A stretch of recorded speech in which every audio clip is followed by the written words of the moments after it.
record. Russ, you're on. Okay, so tonight we have get rid of that, got it on the screen. Tonight our discussion is we have a panel discussion on about selling your photography. Our featured members that are helping us with the panel discussion. I hate to bring my name up first, but yeah, I'm first on the list, Russ Fera.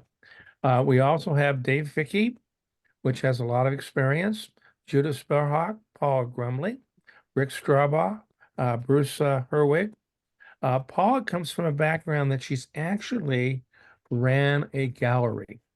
And so she'll be able to give us more insight into that, along with Judith, who also can give us both of these fine women can give us a women's perspective when it comes to selling your photography. Who buys most of the photography, you may ask? And I've talked to my wife about that a great deal, and she says the women do. So you really need a woman's perspective. And Paula is nodding very graciously. I'd like to do a share screen really quick on some of the things that I have learned over the past 6 months about selling your photography. And I kind of would like to start there. Bruce, can I do a share screen? I just added the security, so you're good. Okay, hang on. I did that wrong. Hang on. I don't want to share. There we go. Let me close this back off and stop the square. There we go. Now I should be able to do the share screen. Where'd it go? No, it's saying unable to access. Okay, so I won't be able to give you the slide I prepared. Let me figure out what's wrong here. It's not on my end. No. Oh, I know. It says open preferences. Hang on, Zoom. Turn it on. I haven't done this. Hang on. Let's see. What do you mean? Zoom may not be able to record your... I don't want to record. Sorry, we'll have to edit this out. Okay. This is a new computer. My other one died. Okay, let me try to do the share screen again. There we go. Now it's working. All right, there we go. So here you go. One of the first things we need to do in selling our photography is you need to create a website. Well, wait a minute. I'm sorry. It cut something off. All righty. There it did. I'm sorry. I don't know what happened here. I put this together, and so the first thing actually what we really need to do is well, okay, I'll start with create. You need to create a website for your artwork to go on. And there are many website that will set up a template for you to be able to sell. SmugMug offers one, Zenfo, Squarespace, Art Storefront, Fine Art America will help you set up templates for that. Another thing you need to do in considering selling your photography is really what you need to do is make a portfolio. Take 24 of your best images. If you have Lightroom or Photoshop, it includes a program to set up your portfolio. And you go to portfolio.adobe. Oh, I spelled it. Man, my spelling's terrible. Adobe, it's supposed to be portfolioadobe.com. And then it will walk you through on how to set up your own portfolio to where you can direct people to see your images. The next thing you need to do besides creating a website is you need to set up an Instagram account. Most of your art directors and people that are looking for new photography will use Instagram to locate new work or follow other people's works. And so one of the things you need to do after you set up an Instagram account is you pick one topic. If you want to do landscapes, put nothing but landscapes in it. If you put something else like a portrait in there, you lose your following. But people look for a lot of people use Instagram to go ahead and find photographers and find work, and then you'll get calls later on. The other thing you can do is you can display your art in galleries and fairs. Uh, some of you are aware of the Redlands Art Gallery, which is a nice place to go ahead and do that. But there are other art galleries around, and some of our members are going to go ahead and go ahead and talk about that later on. So you'll be able to, or you can just simply go to Google and Google art galleries, and then you have to do some footwork and contact the galleries to see if they're accepting new work, and we'll go there. One of the things that I had happen to me recently is I went on a Bob Fletcher workshop to Washington to photograph eagles, and I met a very nice lady there. And oh, this went too big. I wanted to go in and show you her website, but I found the information she shared to be very extremely worthwhile. So here we go. I'm going to share her website with you. She is sick. Can you all see that well? Yeah, okay, I hope so. Anyway, her name is Beverly Sinclair. She's a photographer out of Santa Fe, New Mexico. And she said she did these steps. She actually went to a seminar that was put on by a gentleman who actually marketed fine art photography. And she was told to do certain things. One, do your portfolio.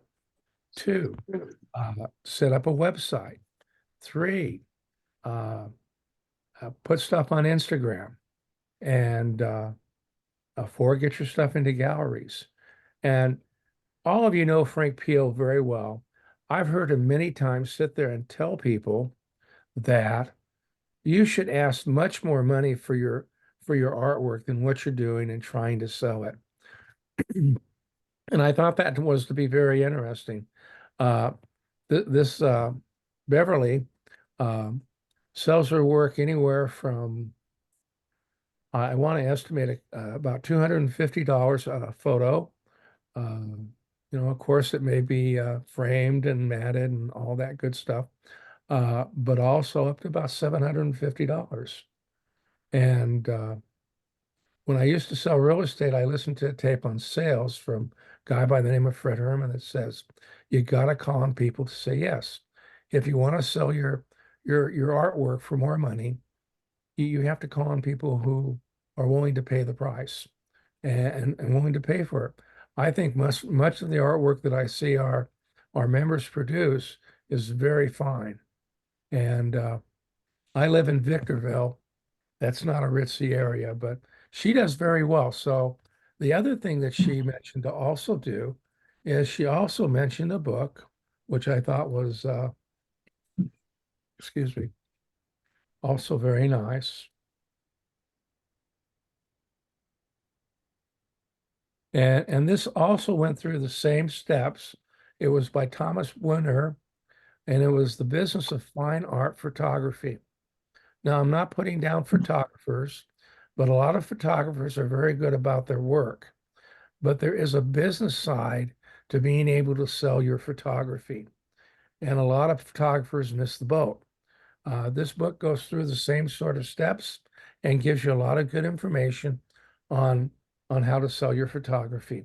So the reason why I mentioned Beverly is she echoed a lot of things that I've already heard other people say with regard to marketing your photography. And so does anybody have any questions now?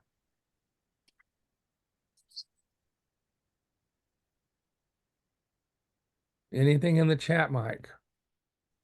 I have a question. Okay. So on your notes, it said if you have a Photoshop account, that you should go to portfolio.adobe with a VE. Was that a No, it's type? Adobe with a B. Okay, My typing is terrible. no And I worries. should have proofread that better this evening. So it's Adobe, ADOBE, not V. Okay. So if you go there, Adobe has a nice setup and it's free. It's included with your monthly membership. Is it pretty intuitive? I've listened to some other tapes on it, and it takes a little bit more to get into it. You Okay. just have to work through it. But there Thank are you. also videos on how to do it. Okay. Thanks. Thanks, Mina. And in the chat, I see that Eddie Lagos has a question. Hey, do you want to unmute yourself and ask that question, or would you like me to ask?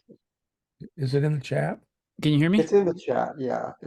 Eddie asks, why 24 images? Can you? Okay, thank you.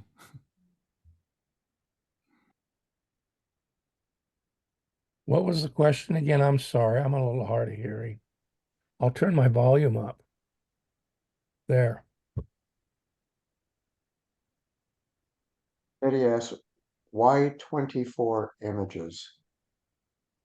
Oh, well, that's what Scott Kelby said. But the reality is when you put images on there, you look at your images and ask yourself, if you pick your best images out there, do you want to put up your second best or do you want to put up your first best?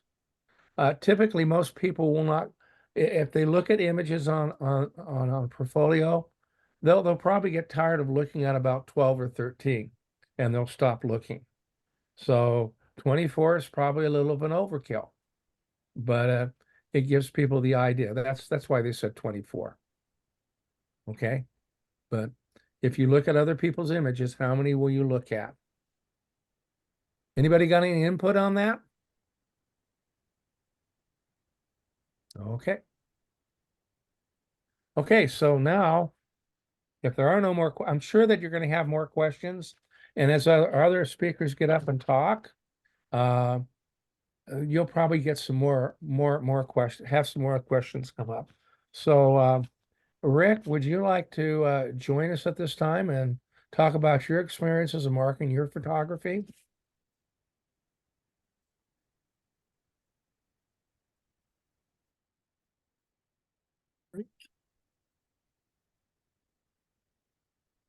Okay, I'm unmuted now. Everybody hear me? Yeah.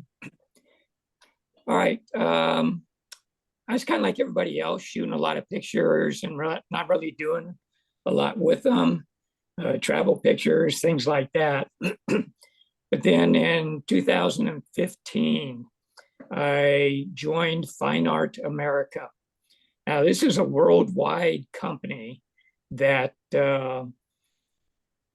it has members, everything like that, all over the world. When you go into their site too, I mean, you can have your pictures not only made onto prints or canvas or metal, but they have a ton of other things.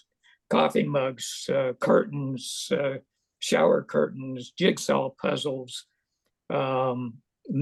yoga mats, phone cases, everything in the world that people can decide to put your picture on if they want it. And it costs about $30 a year. And the nice thing is they do everything. You just submit your pictures, put them on their site.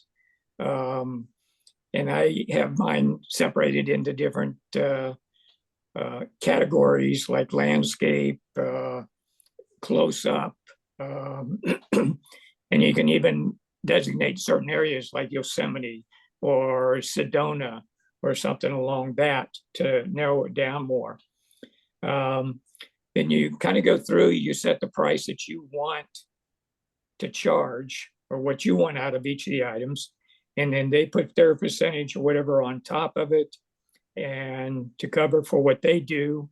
And again, I said, if someone goes online and orders a print, they do everything. They have it printed up, they ship it to them and everything else. And then they put the money into your PayPal account. They also provide a weekly list of viewers of your artwork. So every week you get a list showing what pictures and how many people looked at that picture.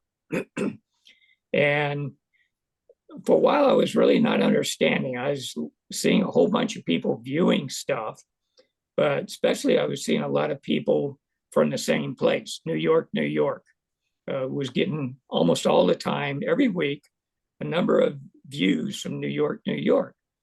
And this was a thing that initially I set up just to kind of share my pictures.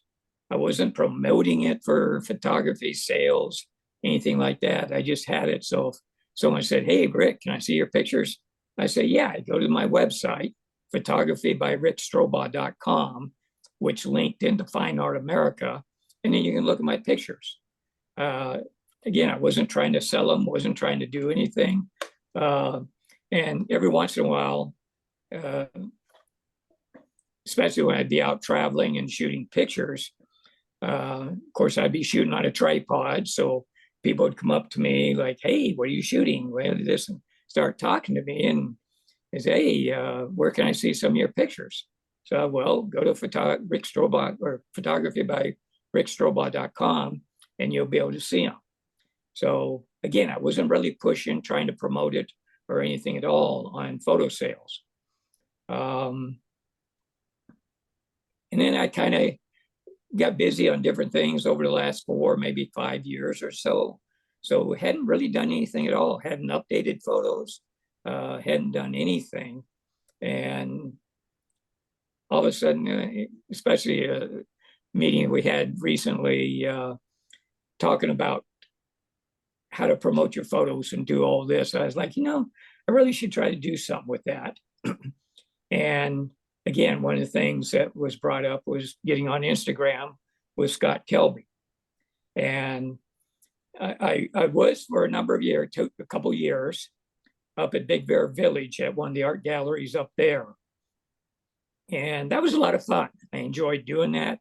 And that kind of opened up why I should need to try to do something with Fine Art America, because I was there for a couple years, 2 years, and was actually doing pretty good. I had during their busy months of the year, over $1,000 a month in sales. And it's kind of neat with the metal prints, because the owner, she was a retired flight attendant, an older gal, but she charged rent for the space that you had on the wall in the gallery by how much space you had.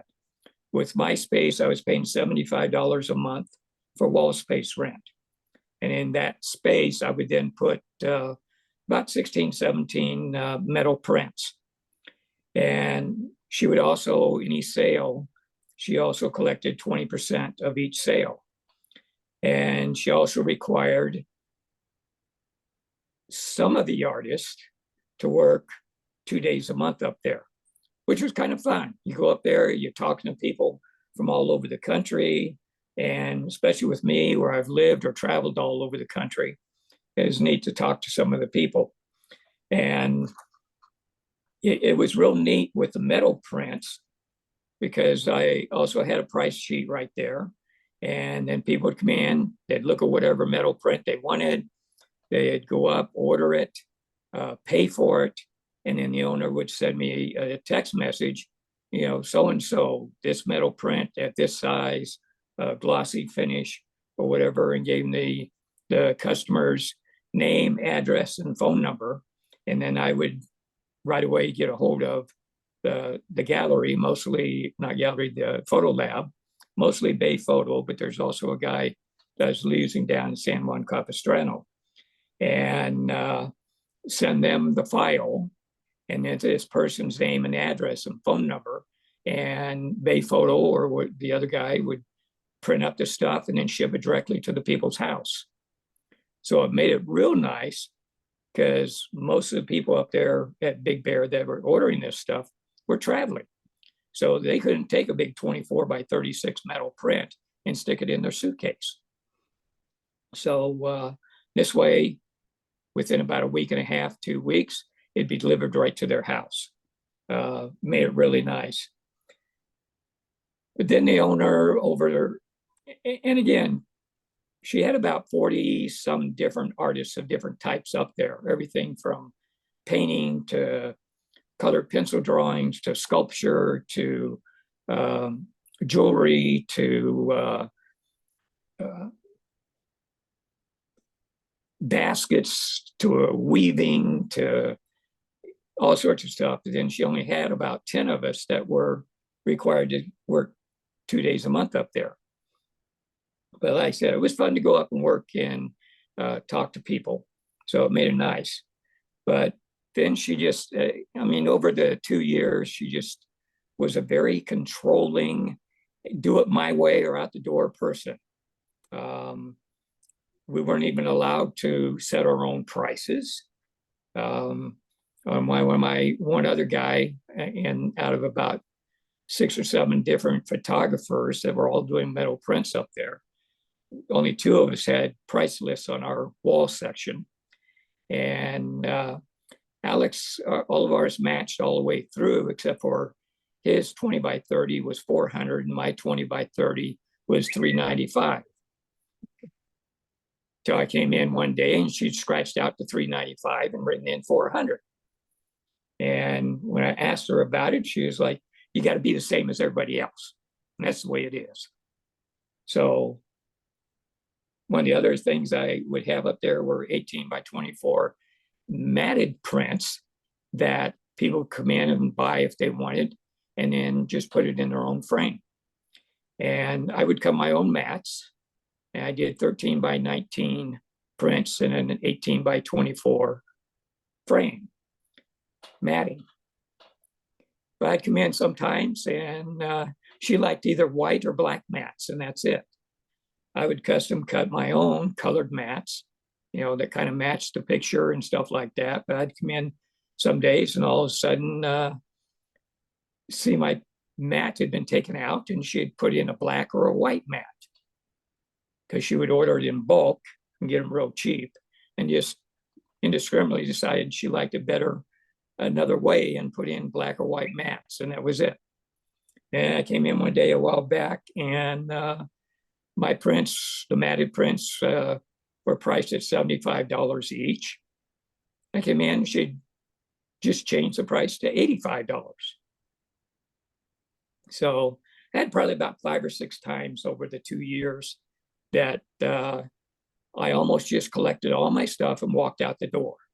Well, finally got to the point I did. She just pissed me off to the max.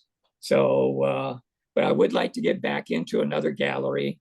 I had gone out even before going up to Big Bear to Palm Springs, kind of looking at galleries. But one of the things I found, a lot of the galleries in Palm Springs were like, oh, we got a little of this, a little bit of that, and this and that, and this and that. Oh, and then we got some pictures up on the wall. And it's like, well, you know, I want to get some of this all art gallery stuff, not just a whole bunch of different stuff. But the pure art galleries were like Joe Simpson's art gallery, and it was all of Joe Simpson's stuff. So I really didn't find anything that I liked there or seemed to be the best way. I found kind of the same thing at galleries in Sedona, where I go to a lot and I shoot a lot of photos there and have lots of stuff there. But again, it was just a multitude of about 7, 8, 9, 10 different things and some pictures on the wall. But I would like to, again, like to get out to set up in another gallery. That was a lot of fun. It was interesting. And it was nice having somebody that was willing to walk in and pay to have your picture put up on their wall. And it was nice. I have had, recently I had 2 metal prints that sold at Redlands Art Association. Correct. Yeah. We only have so much time for everybody to speak, so. Okay. Do we have any questions for Rick at this time? Rick, I'm glad to hear that you're not the only one who has left the Big Bear Gallery. I know probably a dozen people, including myself. So yeah, very controlling, manipulative, wonderful lady. Yeah. It just got so frustrating. I know many other photographers and different artists of different types up and left down there because she was just a pita, as I call it. All righty. Yes. Were there any other questions for Rick? And setting up galleries? Yes. Hi, this is Julie. I have a quick question for Rick regarding the Fine Art America. Did you get any sales? And also, what is the percentage that they take from your sales? I'm not really sure what the percentage is. I did get scattered sales and everything like that, but that's why I'm going now to actually stress and go towards promoting it with the Instagram and stuff like that. I have gotten sales over the years and scattered around, but again, that was without me promoting it or anything at all.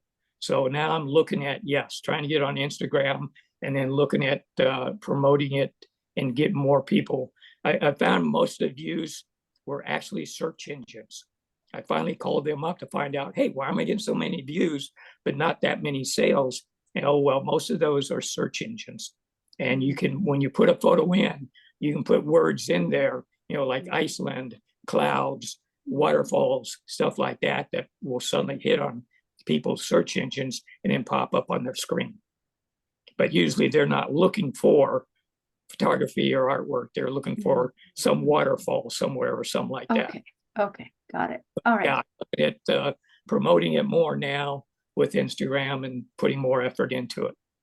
All right, thank you. You're welcome.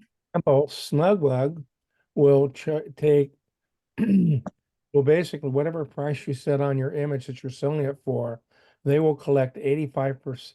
They will give you 85% of what your sale is, and then they will also pay the credit card charges. So they will keep 15% of each sale. That's how. And then on top of that, they do have a monthly fee. The different ones that I mentioned to you earlier, you need just to check them out to see what their fee structures are. Dave, since would you talk about your experiences that you have, because I know you have art up in the Lake Arrowhead Art Gallery up there, correct? Yes, I do. Years ago when I started photography up here, there was an art gallery and they had, you know, people who would be jurred in. And so I applied, I brought in several images and I got jurred in. I've been there for maybe 10 years. And typically, you know, it's what Lake Arrowhead is what I call a McDonald's resort. And why do I say that is because they have a McDonald's franchise there. And for Oktoberfest, people come in, they do their tour of the village, they buy their beer, they go to McDonald's, but they're really not interested in art like maybe Laguna or something like that. So we have everything from jewelry to photography to watercolors to, you know, etc. And I do fairly well.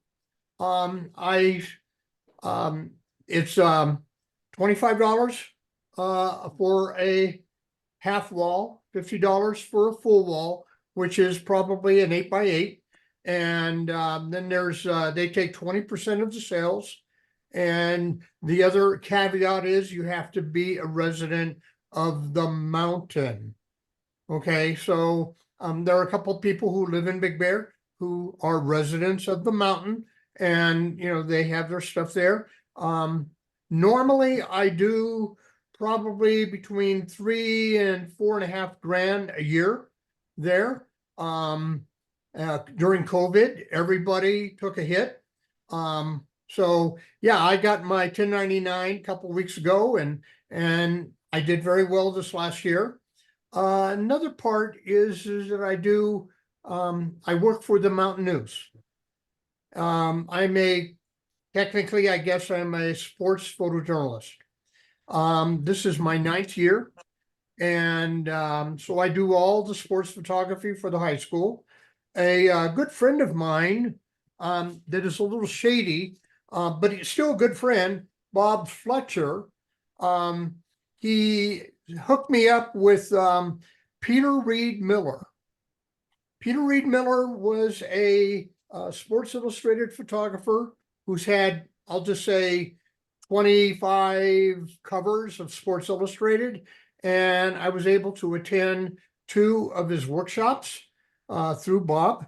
And that really gave me inspiration of more than just taking a snapshot picture that parents would take at a football game or a soccer game, baseball game, etc. What that has allowed me to do, I'm on my 9th year. I'm finishing up my last quarter because we have fall, winter, and spring sports. And, I'm doing very well. I've published. I've covered Fresno State, which is in NC2A Division I football school.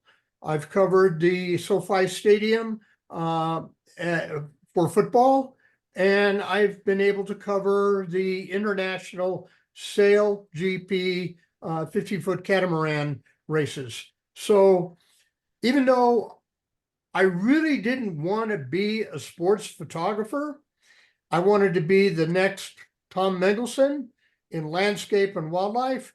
The cards were dealt that I do a lot of sports photography, and the money that I've been able to make by having a job as well as being in the gallery is able to buy on my own personal account camera gear, lenses, trips.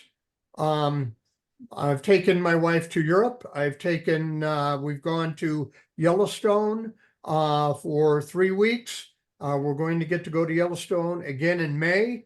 But the caveat is that I have a website, and since I predominantly do sports photography, parents go to the website and I get orders for 8x10s, 5x7s, and so a lot of the extra money goes into that. Now, am I interested, since I'm retired, having another quote full-time job?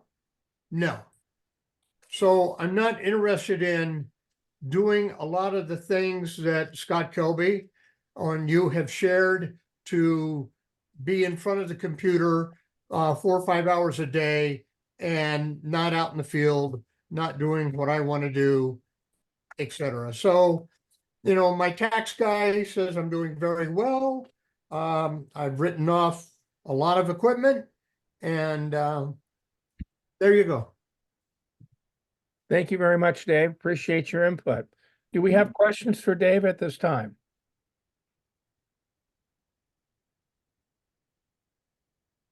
Okay. Either I explained it very well, or they're just, I don't know, whatever. Thank you. We'll get more questions. Okay. Paula, would you like to spend a few minutes talking about running a gallery and the things that you were looking for with people coming in and how you work it? So, because we've had Rick talk about it, we've had Dave talk about it on getting and putting your work in and what different galleries do. So just share with us your wisdom and thoughts and things that you have about 7 minutes, okay? Well, it won't take that long. We had here with my husband, Bob Fletcher, and we had multiple friends who were photographers who didn't have an avenue of advertising their work. So we decided we were going to open a gallery. We had a jury panel of 3 professional photographers to review the work and approve it or not approve it, and 12 images on each piece that they would judge. And then after they were submitted, I'm looking at my cheat sheet here. The subject of the pictures that they would submit was strictly their choice. We didn't tell them what to do. And if they were approved, the artist was to pay for a wall. We had either 4, 6, or 8 feet widths and 8 feet high. So the average cost to each photographer was around $150 to $250 a month. Yes, exactly. There was no commission received by the gallery. We didn't ask, we didn't get a percentage of anything that they sold. We didn't ask for more money to cover other costs.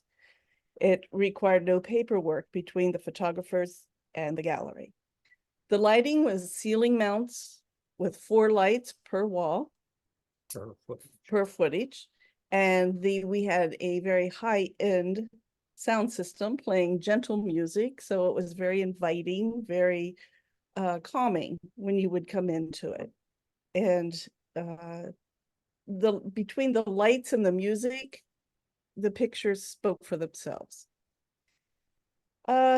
Each artist was required to be present in the gallery at a minimum of 2 hours a week. Most of the time, they stayed much longer than that. So they had a part in everything. Some of the photographers personally wall-mounted their work. They to sell it, deliver it, ship it. Some photographers personally, oh, I did say that. The sales were strictly between the artist and the client. The artists set their own prices. We didn't tell them how much to charge because we had no say-so in that. Each photographer chose their own lab services. They could go anywhere they wanted to have their images printed. They could do it themselves or take it to a professional lab. We would do the advertising for open houses. In every month, we would have an open house. Sometimes we would even do a theme that let's say somebody was more into beach photos. So we would have a theme of beach photos. We advertised to the public ourselves, and we geared a lot of classes. We would hold classes for the beginning photographer, and that would cover your basic camera skills of what you could do. There was a framing company immediately next door to us, so we negotiated a discount for the framing for the photographers. So if they sold one of their prints and the buyer did not like the frame it was in, they would also have the opportunity to reframe it at the shop next door at a discounted price. So we supplied a venue for the artists to show their work, sell it and deliver it, ship it, whatever, that they wouldn't normally have been able to do otherwise. So the galleries are out there that are good galleries. Just need to look for them. And if you can't find one, open one up yourself. It was actually a very rewarding time for us. That's it. Do Any questions? we have any questions for Paula? I do. Paula, I have when a question. Hi, Deborah. Hi, Paula. It's me and Stephanie talking, I think. Oh, I know, I'm we're sorry, I both. saw Deborah's picture. My, Go ahead, Deborah. my question was, when did you close down the gallery and why? Well, we had a third partner in the gallery, and that particular person wanted to go down an avenue that we did not want to go down. And he wanted to bring in more things. He wanted to take a commission, a certain percentage of the art that was in there, and we didn't feel comfortable doing that. And so there was some issues in that area. So we just decided we would back out and let him take it, and he didn't have it for very long. Oh, okay. Thank you, Paula. Paula, let me ask you a question that's always been on my mind is, so I'm speaking from a man's perspective, and I know that most people that come in and buy art are women. They So are women. What are most women, from your experience, looking for when they come into Color. They're looking for color. They're looking for something that's going to go in their living room or maybe in their bedroom, that's going to match their bed sheets, that's going to match their sofa, anything that can accent their house. That's what they're looking for. That is very good. Thank you. Any other questions for Paula? I have a question. Paula, when you said the photographer would bring in some of their work 10 to 12 images, and they'd be jured by these 3 judges. Would that mean each individual image was jured, or the photographer's work as a whole was jured? As a whole, it was all of their work combined. Okay, They would judge on that. okay, thanks.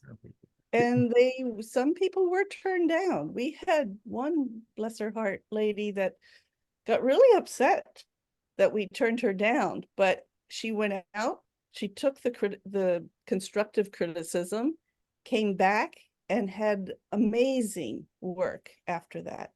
So, you do have to say no sometimes. Paula, did you ever sit there with a photographer that you'd already juried part of his work in, and then he would change, the photographer would change it up? Did you ever say that's really not a good image to hang? Well, Bob did. I didn't. I'm just curious if you would let the photographer know that. And it was probably the lady that we turned down to begin with. And when she came back, we allowed her work in, but there might have been an image or so that like, you'll never sell that. That's not something that's going to draw attention. So yeah, that happens. We do it very nicely. Hey, Paula, this is Dave Ficke. Hi, Dave. I found that up here at Lake Arrowhead, people were interested in Lake Arrowhead stuff. We have the resort up here, and they stay at the resort. They come and maybe go to the Belgian waffle place and for lunch, McDonald's, and tour around, and they come in the gallery, and they tend to buy some kind of memento of their time at Lake Arrowhead. And, that's a quandary to a certain degree for several of us. Do we photograph for Lake Arrowhead for the customer, or do we kind of do what we want to do and see if something sells? A photograph of the village taken from the other side during a sunset, and I've done very well. I've sold 28 of them at $250 a piece. So it's again a Lake Arrowhead memento type A thing. theme, right? It's a theme, and that's very true. I know because we're from Norco. We're from Horsetown, USA. A lot of people were drawn to horses, Western motif, things like that. A lot of the locals. Yeah. We had a lot of landscape, Yosemite pictures, things like that. People, that's something that they're going to want on their walls. Bob's bears that I had to have on my living room wall for years never sold. People didn't want the bears, they wanted something a little bit more colorful and calming. I don't know. Yeah. Thank Dave, you. let me ask you a question, Dave. The prints that you're selling up at Lake Arrowhead, what are their sizes for $250? Well, I just sold 36 by 24 of the San Francisco Bridge at night. That was for $350. The largest one I sold is a 15 by 60 panorama of the Tetons for $1,200. But mostly I'm selling sizes about 11 by 14, 24 by 36. And and Paula, you're right. The women come in and they love the hummingbirds. Maybe they put them in their bathroom. I don't know, but they buy them. Okay. It doesn't matter where they put them, as long as it doesn't matter to me, but yeah, they love the hummingbirds. So, anyway. Yeah. Very interesting. Thank you. I got a question for Dave. I have a Okay. question for Dave. Yes. You mentioned the sizes, but what was the medium? Was it paper, frame, metal or prints. was it Metal metal? prints. I was the first person in the gallery to start using metal. I do not use high gloss because it's just too reflective and shiny. So I use a satin finish. And, you know, since then, there's probably 3 or 4 other photographers who have gone metal. And yeah, you're right. People come in and say, oh my God, $250, you know? Well, you know, if you take a paper print that is, let's say, $25, then you add a frame and a mat and glass, and you know, you're already hitting that amount of money. And so yeah, it's, and I don't care. Part of me is I'm in the gallery because it's fun. I'm not necessarily in there to make a huge amount of money. My tax guy is happy that I am. You know, I meet some great people, and that's it. And yeah, I have to work 12 hours a month. I work in the mornings. And the reason why I do that is because sports schedules come out late. And if I work all day long, it turns out that that day I should be out on the field at 3 o'clock photographing baseball. And so if I'm not out on the field, I'm not making money. So I work in the mornings from 10 to 1:30. Other questions for Dave or Paula? Yeah, I got one additional comment. It's Rick. Yes, Rick, go ahead. It's interesting up at Big Bear.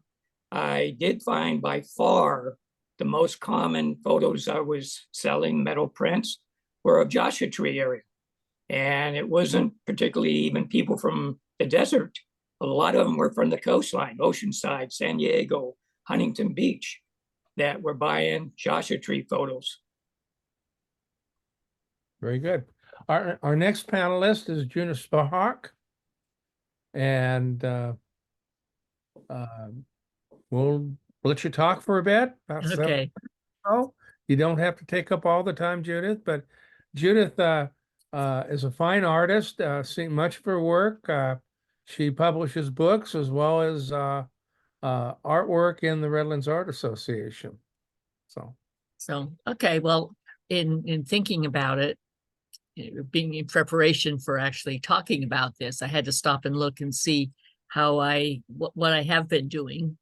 And I've been actually selling, showing and selling work for over 25 years. And the main place that I think in terms of what I do is at the Redlands Art Association, which is a nonprofit organization. And I've been showing work there for a really long time. And I happen to like selling, showing and selling work there.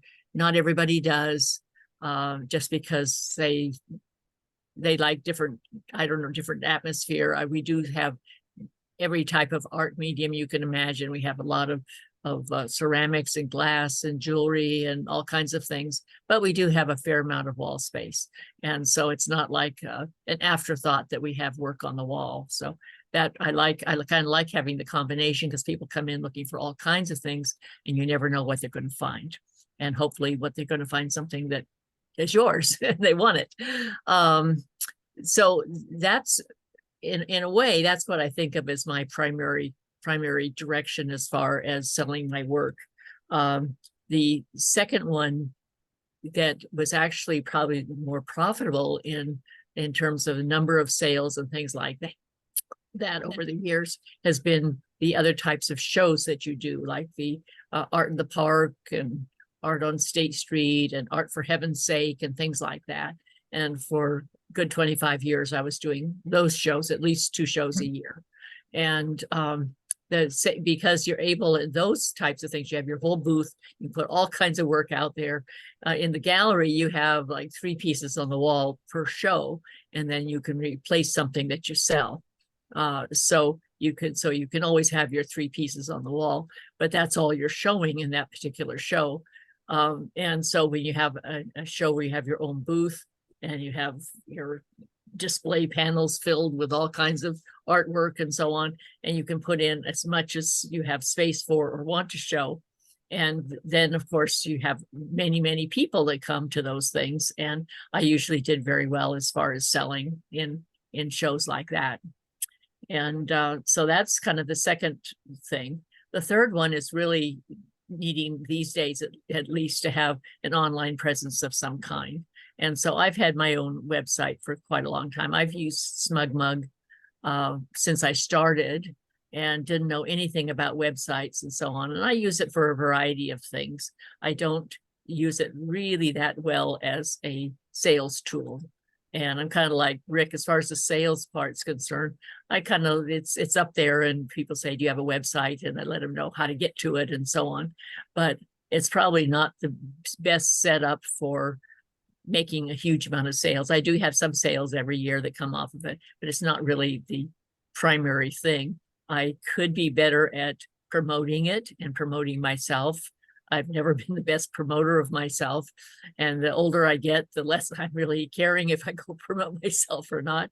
And so I noticed that I enjoy having the website and put things up there and post all kinds of different, I have many, many different galleries of all kinds of things. And a lot of you know that I'm a really big bird watcher. And so I go birding and I take sometimes really wonderful bird photos, but I never show those in the gallery and I wouldn't show those in the show, you know, like the outdoor shows or things like that, because that's not really what people are usually looking for as far as purchasing.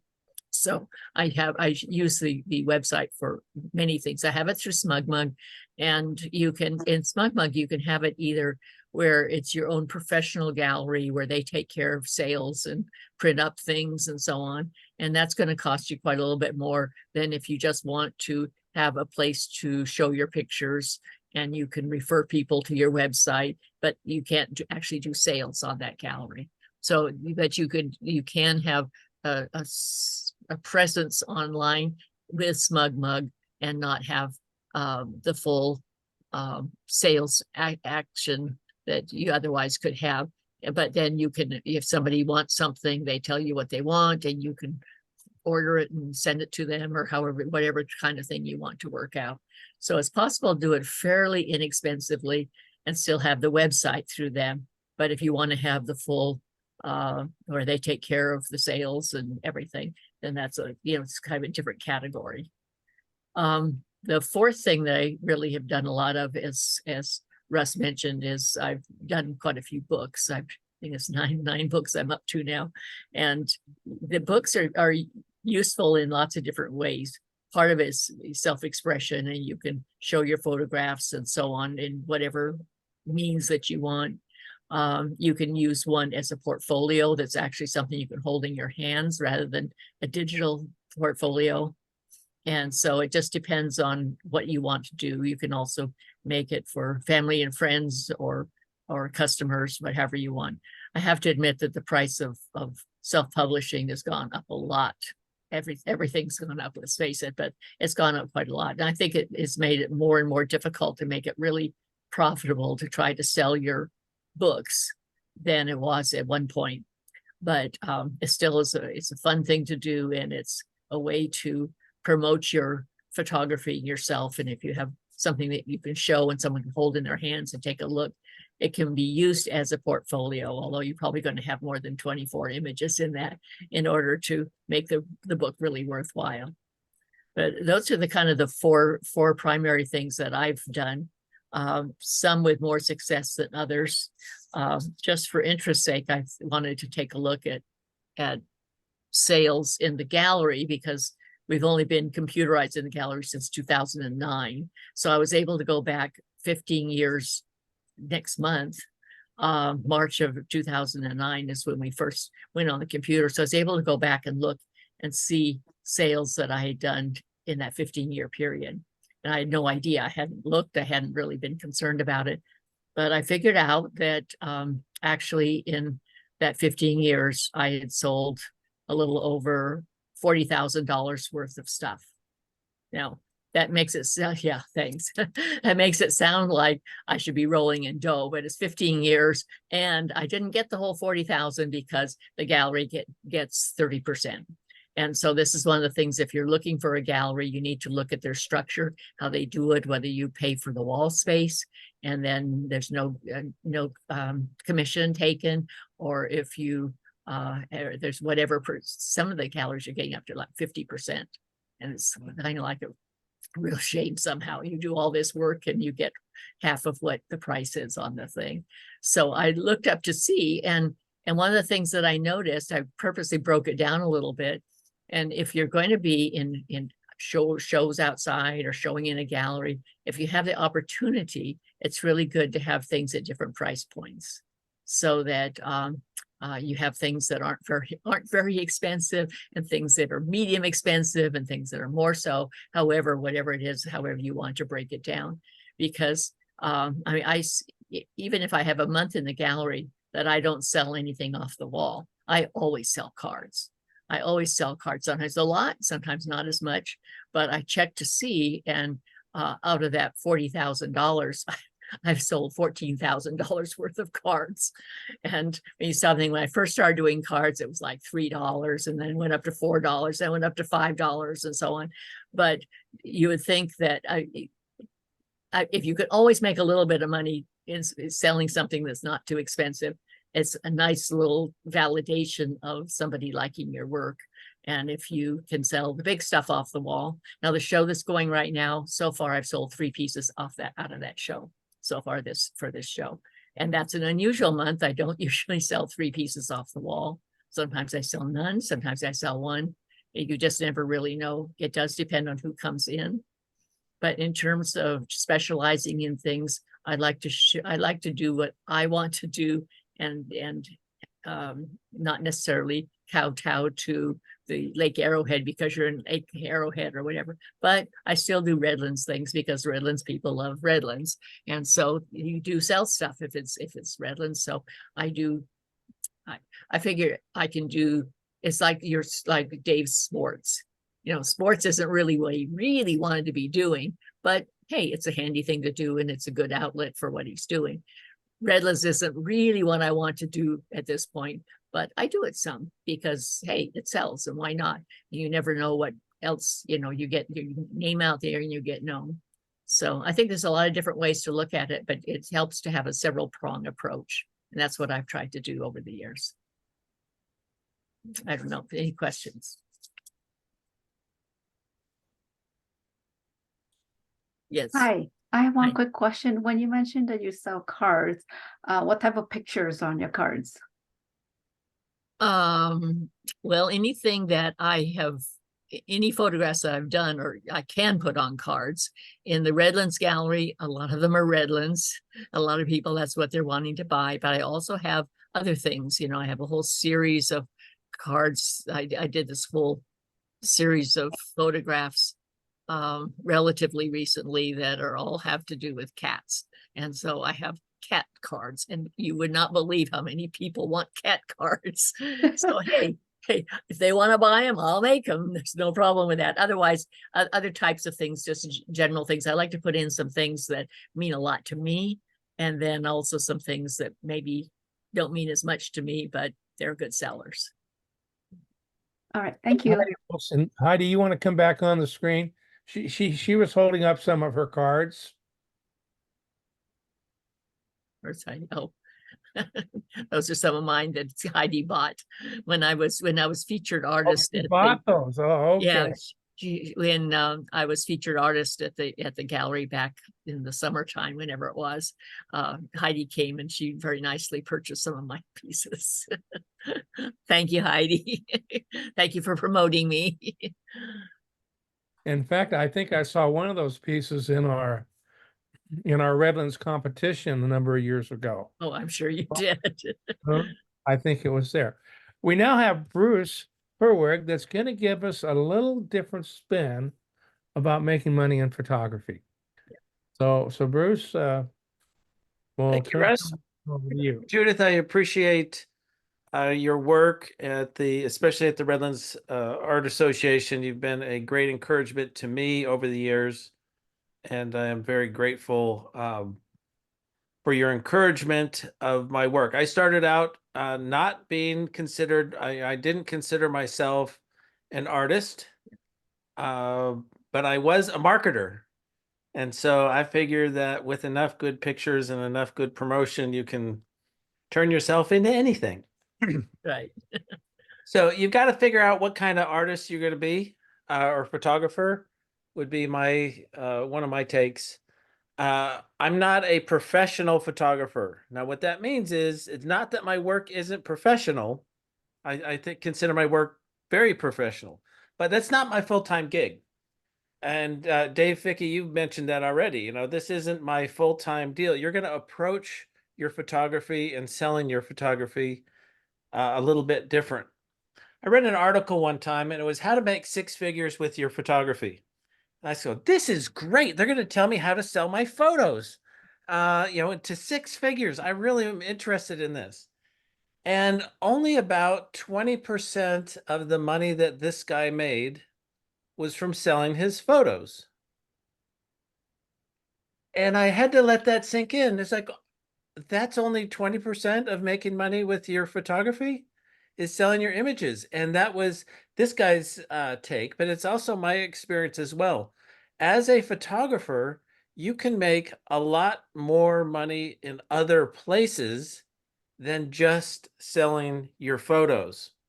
For an example, we've talked about selling your photos, but when most people think of a photographer, they're talking about selling their services. You're taking pictures of something. Of course, everybody, you can think of wedding photographers, event photographers, senior portraits. That is what I have found out over my years is that Joshua trees don't pay me money, but people do. That is, people pay me a whole lot more money than Joshua trees do. But I like taking pictures of Joshua trees a lot more than I like taking people's picture, but they don't pay as well. And so, for example, I was in LA over the weekend doing a senior photo for a friend. And it was great. It was, again, I'm not a professional, so I wasn't keeping track of all of my, if we all took our hours divided by our paychecks, I think we make, less than minimum wage, if we're honest, with all of our editing and drive time and all that kind of thing. But a couple $100. It was great. They treated me to lunch. I mean, it's more of a relationship building opportunity there. I'll shoot a wedding for a friend, and so I'll participate in that. Events, event photography is another way to make some money. Great way to volunteer. Photography has great value, perceived value, and so volunteering is great. So you can sell your photos in an art show, in a gallery, retail, online, as has been talked about. I have my own website. I use Square Up, not Squarespace, but Square Up, because it has a built-in credit card reader, and the cost is zero. Easy to use, built-in credit card taker, and it works great. I also have my work on Etsy and Amazon Homemade, so you can find my work multiple places. Another way to make money is you can license your photos. When you license your photos, you're giving somebody the right. And so I find if somebody approaches me about licensing one of my photos, it obviously depends on who and where. It determines how much. Right now I'm working with Applebee's. I've shot 9, 10, 11, 12 different locations. Not the food and not the building, but they're using my photos inside the gallery. And so I get paid for each photo that is used there. Contests as part of your income. I plan on making a certain amount of money by winning contests. Sometimes I get it, sometimes I don't. So far, but by entering contests and either the cash or the cash prizes, I've won $2,400 worth of lenses, hundreds of dollars worth of prize money.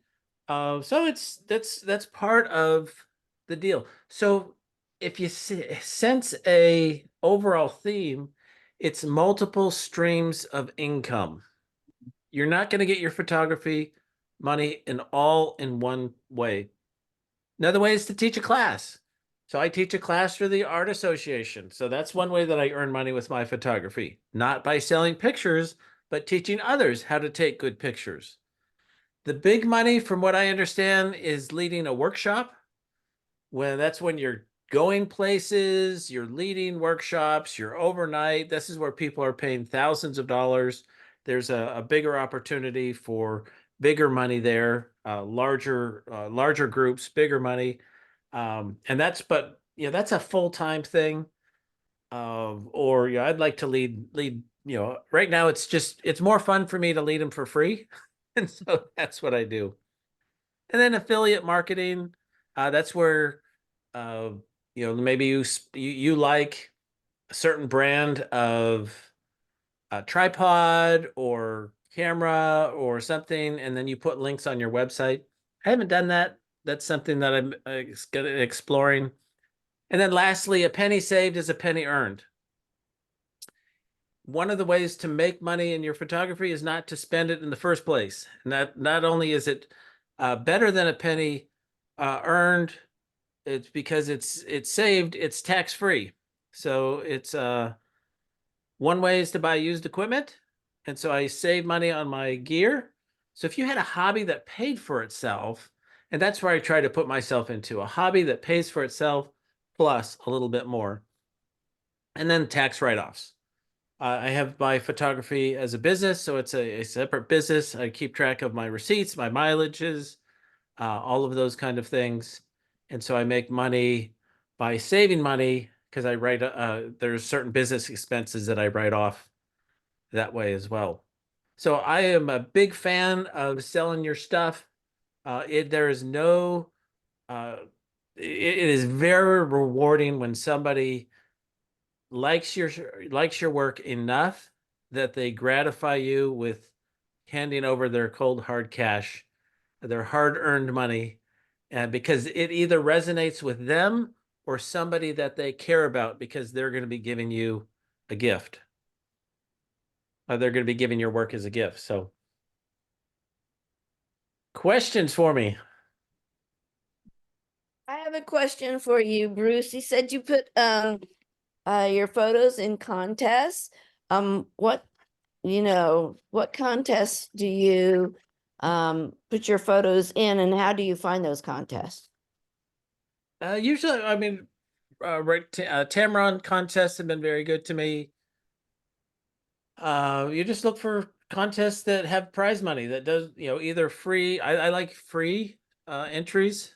Those are the best kind that don't cost you money to enter, or low fees, $25, $30, $35, low fees to enter.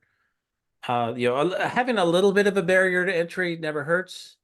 But sometimes the prizes, local contests are better just because less participation. And I look for Redlands contests, Inland, San Bernardino contests, Inland Empire contests. Right now, the Orange Show is they have taken for an art. It's not a contest, but it's an art show. But they have cash prizes, and those are all helpful. Art Association, Redlands, you guys do the little mini show that's coming up. That's a great way to get your workout. Yeah, the big deal is getting your workout. Get your stuff made. And if you don't make it, or if you don't sell it, you've got great Christmas gifts. So you don't have to buy money. You don't have to buy things. You have it already made and you just give them away. So it's a win-win. So Bruce, we have a few questions here in the chat. Deborah, you made a comment Shows dedicated to a topic, not to a photography show such as Lodi Crane Festival. She had made a comment. Someone asked the question, is your business an LL? Go ahead, Deborah.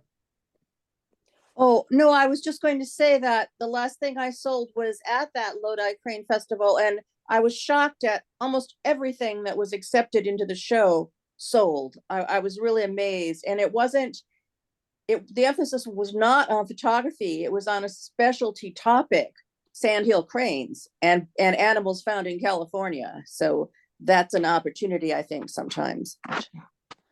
Very good, thank you. Another person asked the question for those that have businesses, is your business an LLC? Do you have a employment identification number? Or do you just mix it with your own personal accounts as a sole proprietorship? I'm adding that in. So any Yep. comments there? That is for you and your tax person to figure out. What I do is it's just a side business. So it's under my own social security number. I just keep a good, good records of, this expense was a photography expense. Every receipt that I have, I write where I was at, who I was having, if I had lunch, who I was having lunch with. If it was camera gear, clearly it's, it's part of that. Mileage, etc.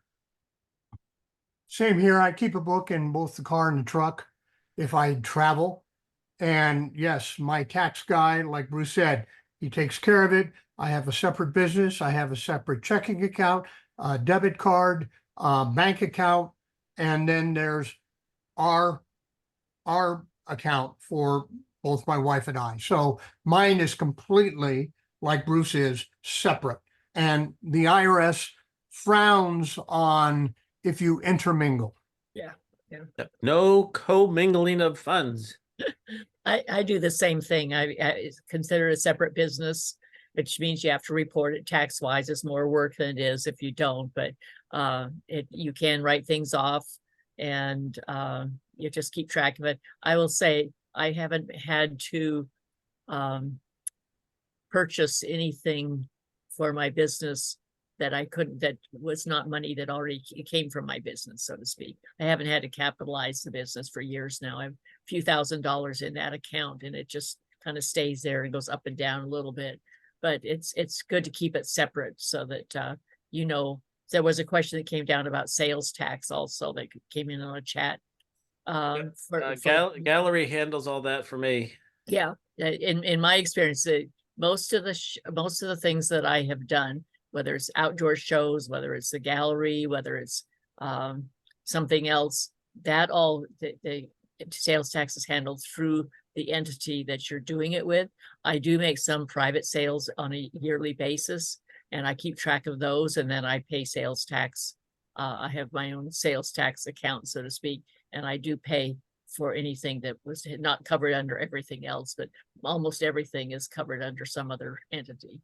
Yeah, and I might point out that because you have your own business, for example, if I order a print from Bay Photo, they have, and I forget what it is, my number, and I don't pay tax on it because it's going to go to the gallery and they charge tax. So I'm not being charged twice for tax. I've just lost it. I can't remember what, but if I bought frames or if I Are you talking about a resale number? thank you, resale number. Yeah. Thank you, retired tax lady. Yes. I try to keep my mouth shut when I'm listening to you guys. Good job. No, thank you for sharing, for jumping in. Are there other questions? I will say this, that when you're looking at sales tax, you do have to look at the fact that if you're reselling items and it's a product like a picture, a frame, where you've handled it, it hasn't gone through a gallery, then you're going to have to make sure you add on the sales tax. Right. Okay, is what you're going to have to do. If you're selling a service, though, a service is not taxable. So, it depends. Check everything with your tax person. That's what you need to do. Okay. Now, Bruce, does anybody have any other questions for Bruce? So I had something for the other members of our club that aren't really planning to do their photography, but this discussion ended up coming up. So for example, if you don't sell your photography, what are you doing with your photography? And it poses an interesting question there. What do you do with your photography if you're not selling it? Uh, for example, the other day, I had a member of my church. Husband passed away about probably 10 years ago. Her health has declined very greatly. And the other day, I used to go take pictures of the church activities that we would do. And out of all the pictures that I've taken, which are scads, I only had one really good picture of her and her husband. I sat there and I took that picture, I printed it, I framed it, and then I gave it to her so she could hang on her wall. So she could see a picture of her and her husband. So yeah, I'll give my art away. That's what I do with some of it. Give some ray of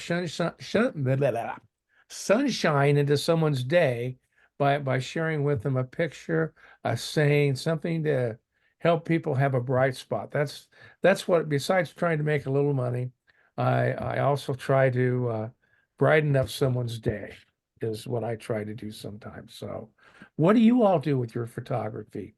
Because there are many members that just simply enjoy going out and taking pictures and doing things with their photography. So now I'll ask the membership group on that is, what do you do with yours?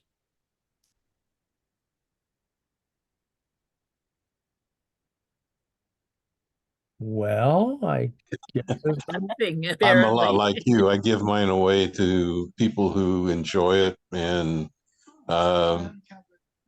that's what I do with it. I'm retired. I don't need the money, so I do it for my own enjoyment and for other people's enjoyment. One of the things I do at Christmas is I give all of my relatives and friends a calendar with my photos in it, which has been accepted quite well. Thanks, Gary. I print them and hang them on the wall, some of them. And I encourage everybody to try that at least once, because it's amazing the difference between a print on your computer screen and a print on the wall. It just comes alive, and I encourage that. I had a nice. Well, I just have to say one thing about putting them on my walls. I've run out of wall, so I need a bigger house. That's what or more walls. Or sell more photos. Yeah, Paula, you mentioned the bear photos. Yeah, not every some of my favorite photos don't sell. And if you didn't sell it, you just bought it, so it goes It's on my wall. it goes on your wall. This last Something Christmas, I had a set of gray egrets that were flying across Boca Chica, and I took a series of photos with the one bird flying. The color of the water and other things wasn't. I took it and turned it into high key, and then I gave it to my son for Christmas. And when he opened it up, everybody that was in the room, the rest of the family went and they said, "Wow." They really liked it. And so I thought, wow, that's a great way of doing something with your photo. Yeah, give it to your family, give it as gifts, And so he hung it on his wall, sent me a picture. So something that I have done is I will donate a piece to a silent auction as a fundraiser for an organization. It's kind of interesting because I can see what the piece sells for without having to put my own price on it. And it usually sells for more than what I usually price it out as. And then also it's a good way to get your name out there and put your business card on the back of it. And so that's another way to sort of, do the good deed of paying it forward, but also seeing what your work might sell for and gain interest in your work. I can't see who's talking. Thank you for sharing. Who's that? That This was is Cheryl Diermeyer. Oh. Sorry, I'm at a space where I can't turn my camera on. That's all right. Thank you. Thanks, Cheryl. Something that I do with my photos is because I'm a calligrapher, I use my photos in my compositions. I have a site at the Fine, excuse me, Fine Art America. And I make cards. I don't know if you can see that. Well, if you hold it still, Oh, still, yeah. there you go. Now it's focused. Okay. But and also I make little ornaments. Let's see. There you go. It's on just a little wooden plaque. And if like this one is an owl. I took a picture of an owl just on a little string. And if I know someone that likes owls, I'll write a little note on the back, put the date on it, and they can hang it on their Christmas tree. I don't know, you can't, it looks kind of blurry there. Oh, it's Anyway, focused it's a couple something times that very nicely. Fine Art America does, and they're very reasonable. It's just kind of fun, kind of cutesy. People like them. And you can personalize your gift that way. And not very expensive. Those are really nice ideas. I appreciate. That was one of the things I was finding out that that there are many of our members that don't sell their work, but they do things with it. I've noticed that some of our members they write books and they use their photography in their books that they're doing, which is another thing which I noticed, which is quite informative too. Well, I've been featured in books for March Air Museum. They did a book a few years ago, and 90% of the pictures in it I took for them. Not just the airplanes and stuff, but other items and stuff that are related to the aircraft and stuff